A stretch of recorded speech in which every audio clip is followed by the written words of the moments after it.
So, ilang taon ka na nag-beautician? Magna 9 years next year. 9 years na.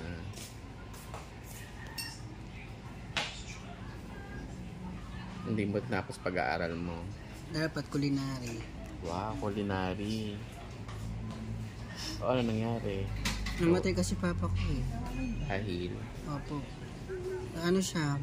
High blood. High blood. At the age of 40. 40. Jeng at the age of 40. Inatake si papa kasi noon eh 2 weeks na nag-graduation ko na. Eh usapan na noon nila ng tito ko sa abroad na niya daw, pag-aralin daw ako tapos tutulong na lang din si papa. Eh wala. Gagastusin pala namin yung pampaano ko sa libing ni papa. Kaya nagtrabaho na lang ako kasi yung bunsong kapatid kong lalaki. Maliit pa. Sabi ko kung may stop siya, eh di ba yung kasagsagan ng Weibo 2014, graduate ako nun. Medyo mabisyo pa yung mga kabataan, weeds, drugs. So nag-ano ka rin? Nag-drugs ka rin? Hindi po. Iba yung drugs ko. Anong drugs? Dayan. Mga collagen. Ay. Mga anti-aging. Di ba bata ka pa? Self-love. Self-love. Hindi na mga ano na yun. Siguro mga ano lang naman. Hormones lang na. Pero nito kasi yung mga hormones papalakan ng boobs. Yes. O tapos hindi mo na tinuloy. Na-stop siya yung pandemic. Wala tayong pang support. Gin muna tayo. Nauso yung gin eh. Natunaw. Nalaos. Ayun. Ano na lang ulit. Papalaki na sana Namamasa na nila eh. Eh wala eh. Magmamiss pa naman ako sa barangay sana namin. Tsaka magiging ano. Los Valdez. O tapos, ano na nangyari? Nanalo ka naman. Nung nag-try ka. Hindi. So ilang taon ka na sa Bulacan? Dito ano, 1 year and... Kasi dito na mismo sa Cattle Fix. Dito sa Cotton Peaks. 8 years na. Next year magna 9 years. Sa Bulacan dito nadala ako dito last year lang. March 17. Bilang beautician din. Opo. 2000 ayoko talaga kasi ang hirap na matransfer ka sa lugar na hindi mo nakasanayan. No. Lalo na malayo ka sa pamilya mo. So parang una, ano ka pa, homesick ka. Kasi iba yung lugar din sa amin, dito, maaga natutulog, wala ka masyadong kausap dun kasi nandun lahat, mga kamag-anak. Dito pa may sakit ka, kailangan Sarili mo lang. Tsaka kailangan ingatan mo rin. Tsaka hindi ka pwede magtiwala basta-basta kasi hindi mo naman libre yung tirahan nyo rito. Yung accommodation, opo. Wow, ang galing. Free accommodation under ni company kasi nandun din kasi yung mga ibang supply na or gamit ng mga salon dati na nasira na gano'n. Tapos doon na lang ini-stock. Pero may mga ano kami. Ang sagot lang namin is yung bills tsaka food. Kanya-kanya kami sa pagkain tapos yung bills share. Walking distance lang dito yung accommodation? Hindi po. Sa may Paltao. Paltao. San Francisco. Nagustuhan mo naman dito sa Bulacan? Mga 2 months ako, nag-iiyak ako dito kasi siyempre wala akong makausap. Tapos ano pa siyempre, hindi na dumating ako dito, wala akong masyadong enough na money para i-provide yung pamapamasahe na ganyan. Kasi tulad sa amin kasi walk-in lang dun eh. Malapit lang yung bahay namin. Dito kasi lalakarin ko, imagine mula dun sa Paltao hanggang dito. Eh paano kung ano ko na, rush hour na hindi nakakayanin na ano. Eh yun iiwasan ko yung maliit syempre. Ano rin namin yun. Mag-jeep ka? Hindi po. Noong na jeep ako, masakay pa ako dyan. Pero nung naano ko na, mas okay na rin yung ano, tricycle na lang. Tricycle. Lalo pag gusto mo na magpahinga, pagod ka na. 9 years ka na nag-manicure pedicure. Ngayon, hindi mo natutuloy yung pangarap mo. May dreams pa naman. Mag-culinary. Hindi, bala ko. May passport ako eh. Bala ko magkatrabaho ko abroad, tapos mag-iipon. Tapos pag-aaralin ko sarili ko. Tama. Wala namang age limit yung pag-aaral. Oo. As long as alam mo na... Pero yung pag-abroad, may age limit yun. Yes, kaya nga... Ang Japan, open for Pero based sa ano ko ngayon, ang inaano na lang in demand sa Japan is yung mga nagtuturo ng English. Kasi daw yun ang gusto nila para at least daw diba na ano sa iba't ibang country. Kasi may client kami dito, yun din sabi niya sa akin na ay yung ano in demand niya doon hindi na yung mga ganyan-ganyan. Ano na po niya? Ay yung mga nagtuturo ng English, ganyan. Kasi mas gusto nila nang tututusin mag-English. Kasi hirap sila doon. Tsaka yung ano, yung gumagawa mo yung mga sa 7-Eleven na food, yung mga ready to eat. Sa factory. Yun. Farm. In demand farm. Kaso ang hirap kasi yung isang customer ko na nakausap ko siya, siguro gumastos mo na siya ng 100,000. Pero sure na ano siya, mababawi niya ng isang buwan lang doon. Nga lang kasi daw mag-aaral ka pa ng Nihongo.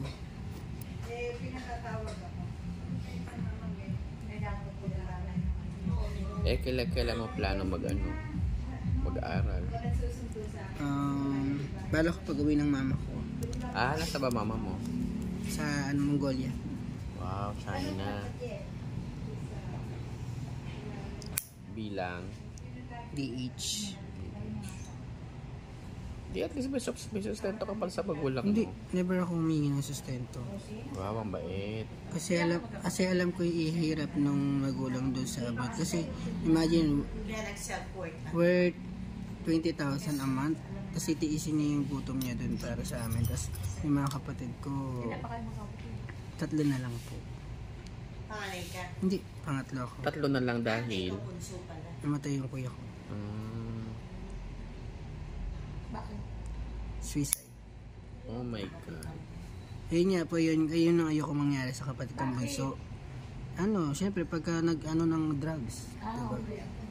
Kaya yun time na yun napaisip ako, what if mag-aral ako?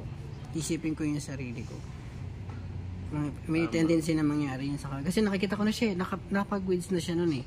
Nakita ko siya umuwi siya ng bahay nun. Tapos nakita ko nung nagtitake siya ng marijuana. Nakita ko sa gamitan niya. Sabi ko, ano ito? Tapos hindi niya alam yung tawag. Sabi niya, Yossi daw. Kasi naalam niya nasa tube eh. Sabi ko, hindi yun si Yossi. Hindi ako user pero alam ko yan. Sabi ko sa kanya gano'n. Tapos yun, nakita ko na mumula yung mata niya. Tapos ayun, inano namin siya dun sa lola ko na ano ko siya, parang sinabi ko na ate ko na ate, ganyan pwede set up natin si Bunso pag bakasyon. Kunwari doon siya pag-aaralin sa Bagong Silang ganyan, sa North Caloocan. Ayun, napis namin siya doon, siya nagbakasyon muna siya doon. Grabe nung dinala siya doon, umpak na umpak yung mukha niya kasi dalat sa saguto, sa kain ganyan, tapos puro barkada, puyat. Ngayon, ang ganda na ng kapatid ko na lalaki. Hindi, natuto lang siya mag-weeds. Una kasi inom. Andiyan kasi muna, start ka muna sa alcohol, then after smoke, then level up na yun, ganyan. Hanggang sa mapunta ka na sa addiction, di ba? Kasi nag-aaral ako, so parang ako katapanan. Ngayon, nasa na siya, 24. Ngayon, ang ganda na ng trabaho niya. O di at least Hindi rin naman ako maasa sa mga naka-recover. sinasahod. Ang pasaway sa amin, ate ko. Ever since nagtatrabaho, siya yung nakapag-college sa amin. Pero, Ako high school lang, pero until now ako yung sumusunod sa kanila. oh my God. Needs ng mga pamangkin ko, gano'n. Masakit na sa part ko kasi syempre parang yung pag-alimbawang ganito yung trabaho ko, sabihin nila, ba't di ka na nagtrabaho sa ganito? Mas magandang trabaho. Sabi ko, huwag niyo akong dinadaw kasi hindi naman ito yung pangarap ko talaga eh. Mas mataas dito yung pangarap ko. Parang, sabi ko, ba't parang ang tingin niyo porket padorista? Hindi niyo ba, ito yung nagsasabi sa akin? Hindi ko naman kasi kayo hinihingan, di ba? Kaya para sabi ko, ayun ang pinakaayaw namin mga bakla. Yan na kinukumpara ka. Kasi ang sakit lang sa part pag sa gano'n na kinukumpara ka. Bago parang, ano ba yung alam nyo doon sa ano namin ginagawa namin? Hindi naman para sa amin yun, di ba? Mahal ka ma. Naka-insured ka. Tsaka ang hirap maging ganito kasi isipin mo against sila sa lahat ng pwede mong gawin. Konting ano mo lang, wala pa ka lang doon, gulpi ka na. O konting ano mo lang, barkada ka lang, akakala nila, ano ka na. Impluensya ka na sa ibang kapag. Siyempre may isip ka naman, diba? Para maisip yung hindi tamang gawin. At ayun na nga, may nakikinig eh. Ang 40. Sorry naman. Tapos mama ko nag-asawa ulit. Oh, Chinese naman. Hindi, Pinoy. Hindi nag-asala ng foreign yan. Hindi. Binata pa na pa sa mama ko. Pero kasal na sila.